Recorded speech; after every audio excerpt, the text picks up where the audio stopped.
শিক্ষক নিয়োগে নতুন নির্দেশিকা এসএসসি। এই নতুন নির্দেশিকায় কি বলা আছে, যে শিক্ষকরা চাইলে ইচ্ছে মতো তাদের ক্যাটেগরি চেঞ্জ করতে পারেন, সেই সুযোগ দেওয়া হচ্ছে। হাইকোর্টের নির্দেশ মেনে এই নতুন নিয়ম, এই নিয়মের বিস্তারিত জানবো। আমার সঙ্গে সোমরাজ রয়েছে, একবার সোমরাজের সঙ্গে কথা বলবো। সোমরাজ, দেখো, ইতিমধ্যেই এই সুযোগ দিয়েছিল স্কুল সার্ভিস কমিশন, যেখানে কলকাতা হাইকোর্টের নির্দেশ মেনে প্রার্থীদের ক্যাটাগরি পরিবর্তনের সুযোগ দেওয়া হয়েছিল।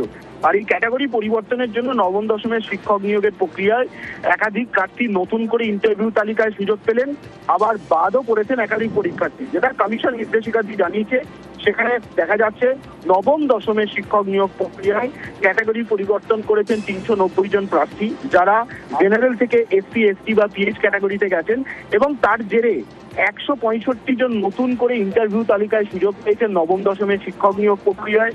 অন্যদিকে আবার নবম দশমের শিক্ষক নিয়োগ প্রক্রিয়ায় 140 জন প্রার্থী আগের তালিকা থেকে বাদ পড়েছেন। এবং কারা কারা নতুন করে ইন্টারভিউ তালিকায় সুযোগ পেয়েছেন নবম দশমের শিক্ষক নিয়োগ প্রক্রিয়ায়, সেই তালিকা স্কুল সার্ভিস কমিশনের তরফে বিস্তারিত দিয়ে দেওয়া হয়েছে। এবং কারা কারা বাদ পড়েছেন, কি কারণে বাদ পড়েছেন।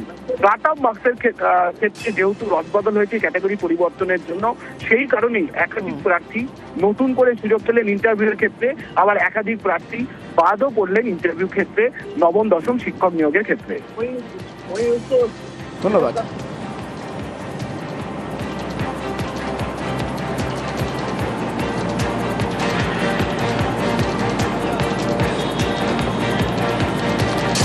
শিক্ষক নিয়োগে সেক্ষেত্রে ফের প্রার্থী বাতিল।